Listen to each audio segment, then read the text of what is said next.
So welcome back. इस video में हम इस हफ्ते के लिए 5 स्टॉक्स रिकमेंड करने वाले हैं। तो शुरू करते हैं। तो पहला स्टॉक आता है हमारा अंबुजा सीमेंट। अंबुजा सीमेंट को अगर आप डे टाइम फ्रेम पे देखें, या head and shoulder pattern form हो रहा है।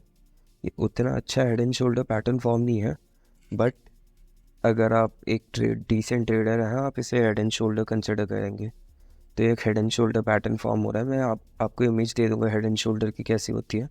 ये पहला फैक्टर है, हम ये स्टॉक सेल के लिए क्यों डिसाइड करेंगे। हेड एंड शोल्डर है, और दूसरा डिस्टेंस इसका मूविंग एवरेज से बहुत दूर है। तो जैसे आपने हमारी पुरानी वीडियोस में देखा है, जो स्टॉक होता है वो मूविंग एवरेज के पास रहता है, पास रहना ज़्यादा प्रेफर करता है।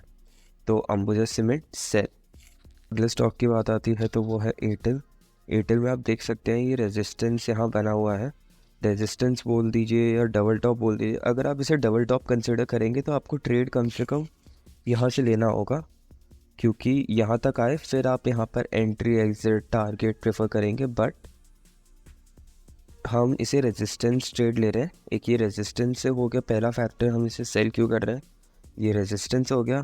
और अगर हम स्टोचैस्टिक में जाएं, स्टोचैस्टिक में आपको एक सिंपल सा और रूल पता है कि जब ये दो लाइनें 80 के ऊपर होती हैं और ब्लू लाइन रेड को ऊपर से क्रॉस करती है, I know it's orange, but जब इसको ऊपर से क्रॉस करती है तो सेलिंग प्रोबेबिलिटी बहुत ज़्यादा होती है। ये इसलिए होता है कि हम ये कंसिडर करते हैं स्टॉक बहुत ज़्यादा ओवर बॉट हो जाएगा, इसलिए ये सेल होगा। दूसरा फैक्टर हमारा हो गया, और तीसरा फैक्टर हो गया डिस्टेंस। सो पहला फैक्टर रेजिस्टेंस, दूसरा स्टोचैस्टिक, तीसरा मूविंग एवरेज। तो मेरी दूसरी रिकमेंडेशन है भारती एयरटेल सेल। तीसरे स्टॉक की बात करें तो वो आता है ग्रासिम इंडस्ट्रीज़। ग्रासिम इंडस्ट्रीज़ में आप यहाँ नॉर्मल सा एक प्राइस एक्शन देख सकते हो। यहाँ पर मैं आपको दिखाता हूँ ढंग से। रेजिस्टेंस टच हुआ, सपोर्ट के पास आया, रेजिस्टेंस टच सपोर्ट, ऊपर नीचे वापस सपोर्ट पे आया, फिर वापस ऊपर गया, फिर ये सपोर्ट पे आया, रेजिस्टेंस सपोर्ट, ये ऐसे चलता रहा। और ये अब भी यहाँ पर ये रेजिस्टेंस पे है और मूविंग एवरेज से दूर है। तो हम इसे एज अ नॉर्मल कंसिडर करेंगे कि ये अभी सेल होने वाला है, क्योंकि मूविंग एवरेज से भी दूर है और ये आके रेजिस्टेंस में भी है। आपने देख लिया पास्ट में कितनी बार ये एक चीज़ सेम चीज़ है, रेजिस्टेंस से नीचे आया, रेजिस्टेंस से नीचे आया, रेजिस्टेंस से नीचे आया, रेजिस्टेंस से। So my third option will be Grasim industry sell. अगर हम चौथे स्टॉक की बात करें तो वो आता है मदरसन। तो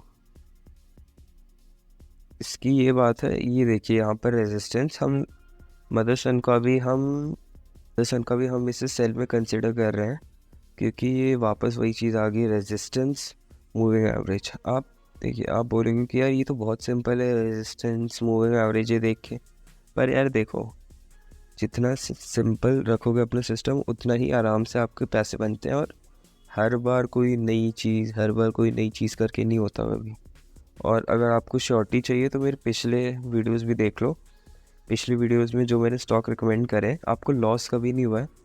या तो साइडवेज चला गया है मार्केट, या बहुत बार 60-70% टारगेट अचीव हुआ है। तो चीज़ सिंपल रखो। अब सिंपल चीज़ों से भी हो सकता है। अब मैं यही चीज़ आपको 5 इंडिकेटर खोल दूंगा, इसके फाइनेंशियल खोल दूंगा और फिर न्यूज़ दिखा दूंगा। क्यों इतनी मेहनत करनी है? जो चीज़ सिंपल हो रही है उसे आराम से रखो। तो मदरसन स्टॉक आ गया, ये रेजिस्टेंस है यहाँ पर। और एक चीज़ और बताता हूँ आपको, एक हिडन चीज़ है, ये थोड़ी सी ऑब्जर्व करने के बाद आती है। जैसे आप यहाँ देखिए, बहुत बड़ा कैंडल बना है, कम से कम 4% का यहाँ पर हाइक आई है। तो यार यहाँ भी देखो, यहाँ भी 4-4.5% के आसपास हाइक आई है।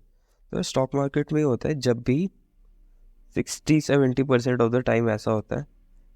यहाँ देख लो, ये बहुत शार्प डाउनफॉल आया, फिर अगले दिन प्राइस ऊपर आया। तो वही है, यहाँ बहुत शार्प प्राइस आया है, तो हम अगले दिन अच्छे खासा कंसिडर करेंगे कि ये एक रेड कैंडल आएगा बहुत ज़्यादा। तो मदरसन में एक रेजिस्टेंस बता दिया हमने, पहला पॉइंट हमने क्यों चूज़ करा है इसको।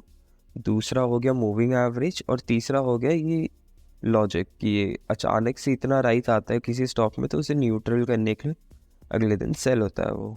अब हम अपने आखिरी स्टॉक की बात करते हैं। हमारा आखिरी स्टॉक है रिलायंस इंडस्ट्रीज़। अब हम रिलायंस में देखें तो ये वही चीज़ आ गई, देखियो, जो मैं मदर सेल में बता रहा था, अचानक से एक जो हाइक आती है उसका लो भी आता है। यहाँ पर आप ये देखिए, ये हाइक, ये ग्रीन कैंडल, ये हाइक है, इसका लो आया।